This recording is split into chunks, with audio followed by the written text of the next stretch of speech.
everyone, thank you so much for clicking on this video. So today we're going to be discussing cord cuttings.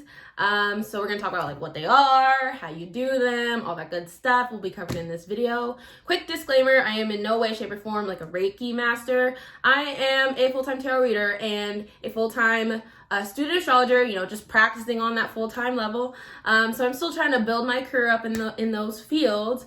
But amongst my studies, especially in astrology and other like related topics, I've learned a lot about cleansing, okay? And I have incorporated this into my own practice ever since I was a child because I come from a really mystical family. So I've always known about this energy of cleansing your space, cleansing your mind, cleansing your body, and cleansing your emotions. So I feel really comfortable talking about it. But I always suggest, when you are diving into topics of like astrology, tarot, mysticism, occult, all that, stay a skeptic. Stay a skeptic. Why? That's how you learn. That's how you dive deeper. Question everything, so that way you can distinguish like what's real, what's not, what works for you, what doesn't, all that.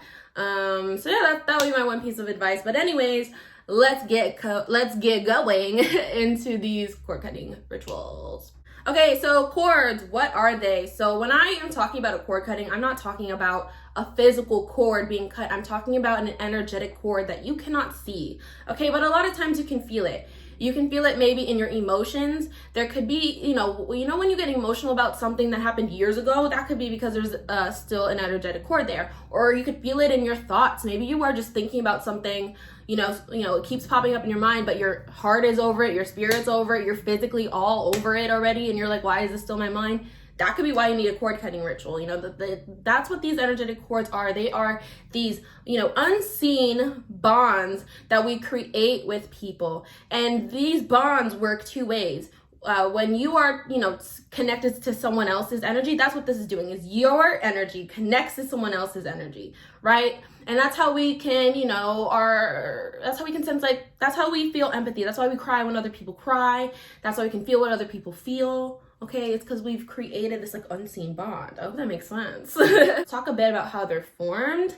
So cords, you can be born into them. For instance, the cords you have with your family you've been born into, you can create them. So like, the cords you have with your friends, those have been created. So you can break them, cut them, which is what I'm trying to teach you guys how to do now. You can heal them. Okay, so any cords that you have that are weak or strong, or you feel like there's just a disconnect, you can heal a cord.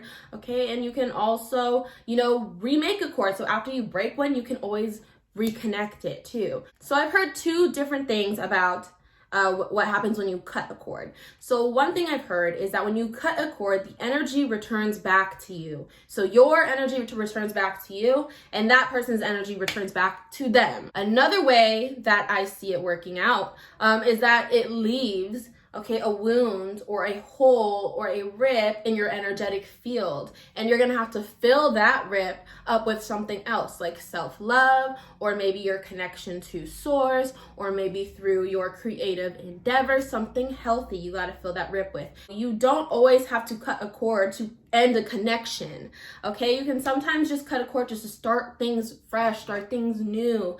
Or you can sometimes just cut a cord because you need more of individual space from that person. There are many ways or reasons to cut a cord. So, and those reasons and the way you're doing it's gonna have different effects at the end. So just be aware of that and how energy is working and what you're doing when you're cutting this cord. I'm going to be linking down some really resourceful YouTube videos that I spent a couple hours like scavenging for, so that way you guys have like extra content and extra resources to pull from, not just me and my 23-year-old me. Okay, so let's talk about the actual like process of cutting a cord here.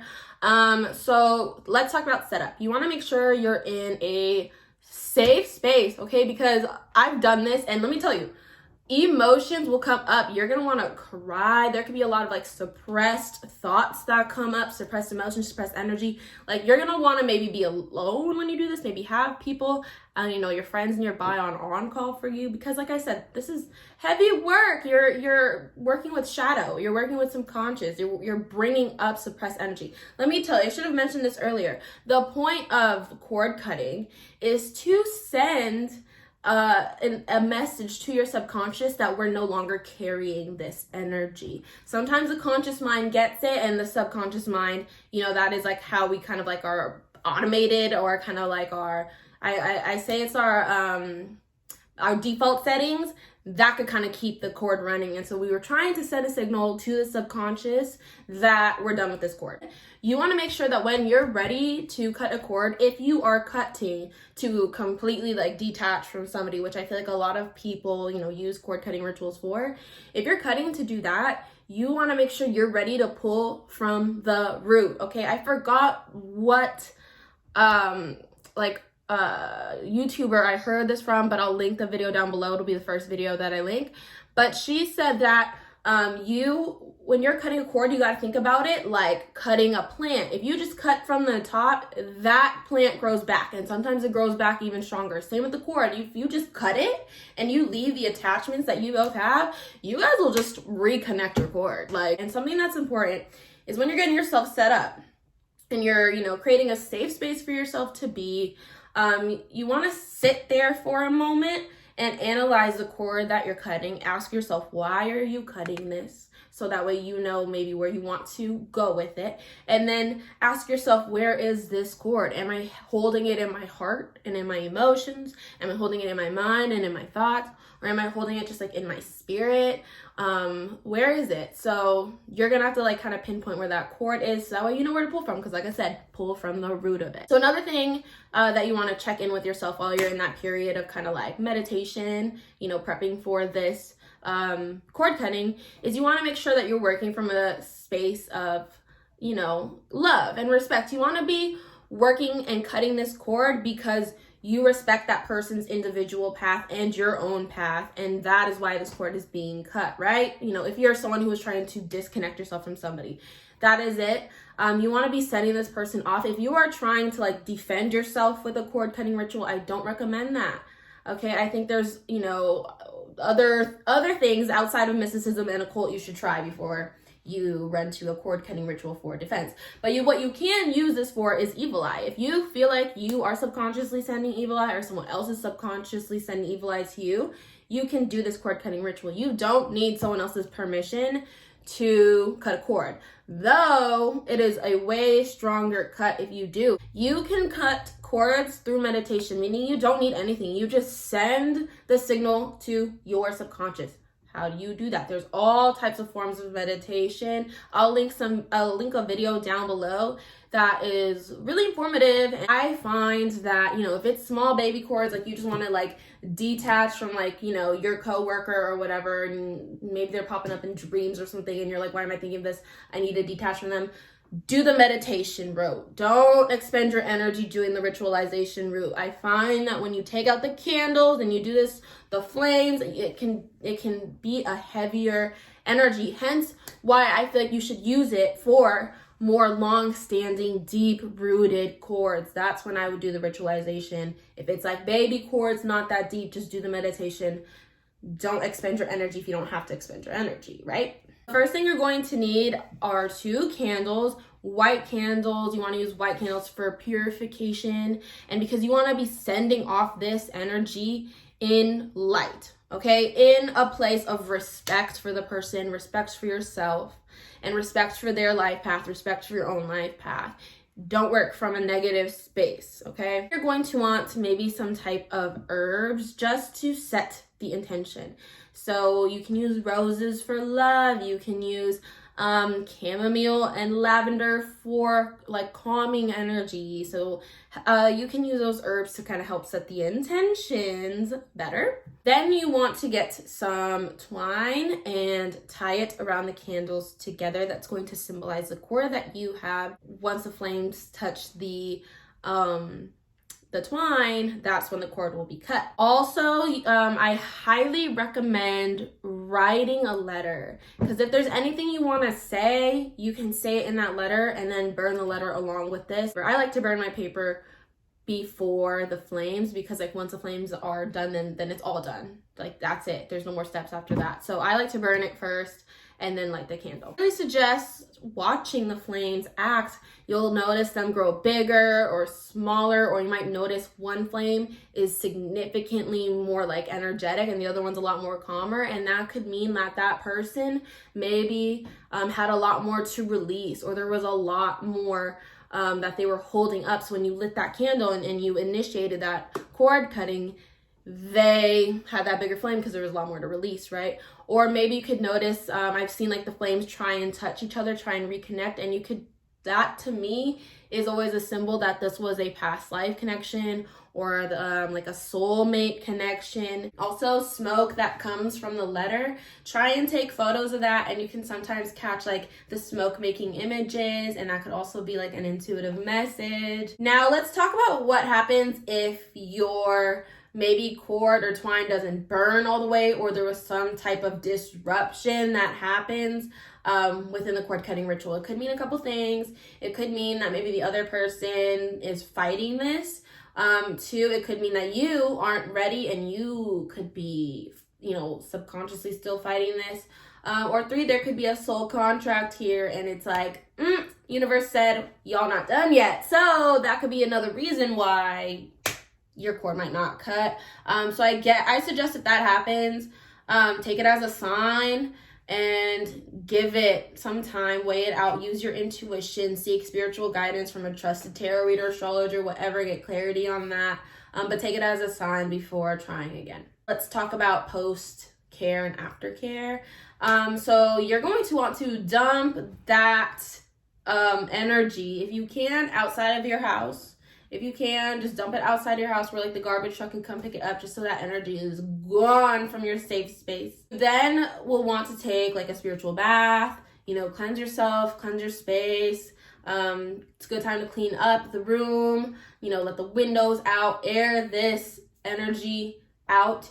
It is normal to feel maybe a little bit sore. It's because, you just invoked like a huge emotional or mental or spiritual or even physical release. And so that energy is trying to leave your body. So it might be normal to feel sore. Like if you felt it in the heart chakra, your like lower back and rib area, I've noticed, can get sore. You released it in like the throat or like crown chakra, you could maybe have just like some headaches or feel like pressure there as things are releasing. While you're in the shower and you're doing that spiritual cleansing, ask yourself, did this energy like leave a hole in my energetic field? Do I feel a little empty now? Or did I recall my energy back? And like I said, a lot of times if you're trying to cut deep rooted, long-standing connections, it will leave maybe a bit of like a hole. And you got to treat it like when you get a cut from, when you get a cut and then you gotta like have aftercare on the cut so that way it doesn't get infected.